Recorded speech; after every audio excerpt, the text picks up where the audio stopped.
आज उस कथा का तीसरा दिवस बड़ा ही आनंददायक होगा। हमारे मुख्य जजमान साधु कहें कि महात्मा कहें, महेंद्र बाबू और उनकी धर्मपत्नी मंजू जी भगवत प्रेमी में आज इन्हें परिचित बनने का सुअवसर प्राप्त हुआ है और बाकी सब भक्तगण। भगवान की दिव्य कथा अनुपम है, हमें आपको इसमें गोता लगाना चाहिए। एक क्षण भी ऐसा ना जाए जो भगवत कथा से हमें दूरी कर, एक क्षण भी ऐसा ना जाए। हमने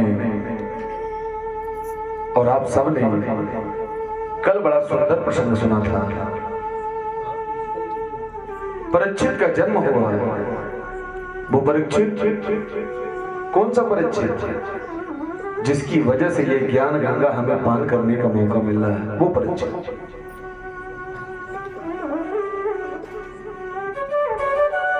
परीक्षित के राज में एक बात बता दूं आपसे, राजा जब परीक्षित हुए तो पूरे विश्व में कहीं चोरी नहीं होता था, कोई बुराई नहीं करता था।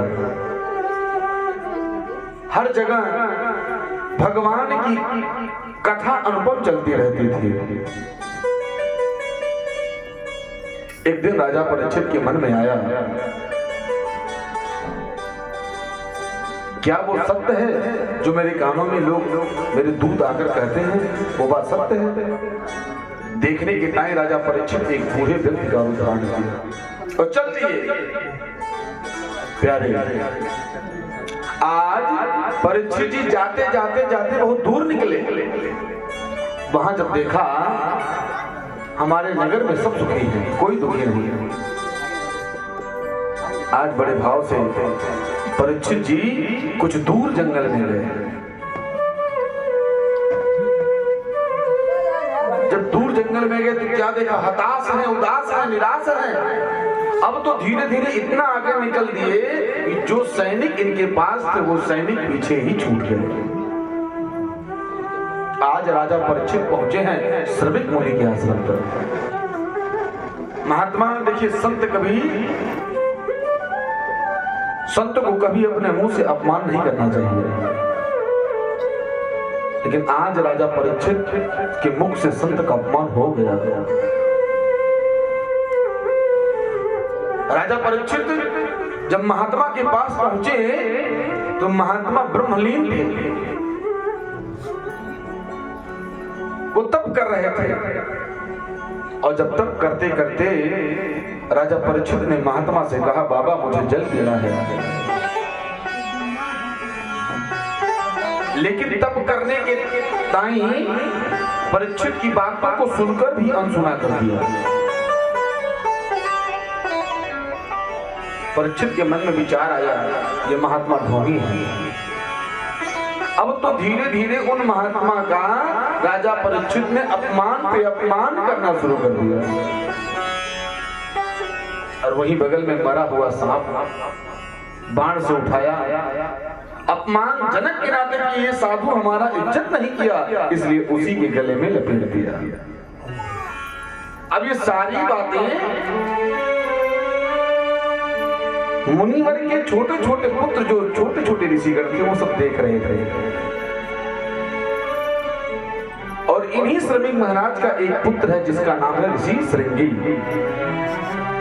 श्रृंगी ऋषि को जाकर के सारे संत महात्माओं को जो पुत्र थे बता दिया, तुम यहाँ स्नान कर रहे हो और वहां राजा तुम्हारे पिता का अपमान कर रहा है। 7 वर्ष की आयु में वो बालक विचार नहीं किया, हाथ में जल लिया और जल लेने के टाइम श्राप दे दिया, वो राजा, जो भी कोई राजा मेरे पिता का अपमान किया है, सांपों के जो वंश में सबसे पहले वंश के कालिया तक्षक नाग है, वो नाग उस राजा को आकर के 7 दिन के बाद दंश मारेगा। उसी से उसकी मृत्यु हो गई। घोर श्राप लग गया। श्रृंगी मुनि धीरे धीरे पिताजी के पास आए, हिचक हिचक के रो रहे हैं। पिताजी के नेत्र जब खुला तो पिताजी ने आकर के अपने गले से लगाया। पुत्र क्या बात है, क्यों रो रहे हो? पिताजी सारी बात अपने पिताजी को बतला दी। पिता ने कहा पुत्र तुमने अच्छा नहीं किया। क्या किया बेटा?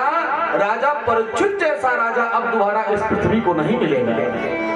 जितने भी राजा बनेंगे, शासन होगा इस पृथ्वी का, सब इस पृथ्वी के धन को चुराएंगे, सब इस पृथ्वी का नाश कर देंगे। अब सत्ता जो होगी, इसके बाद सत्य की सत्ता नहीं रहेगी बेटा, असत्य की सत्ता। तुमने अच्छा नहीं किया। वो राजा है, अगर वो चला जाएगा तो सब संत का अपमान, ब्राह्मण का अपमान, गौ का अपमान उस दिन से चालू हो जाएगा। पुत्र तुमने अच्छा नहीं किया।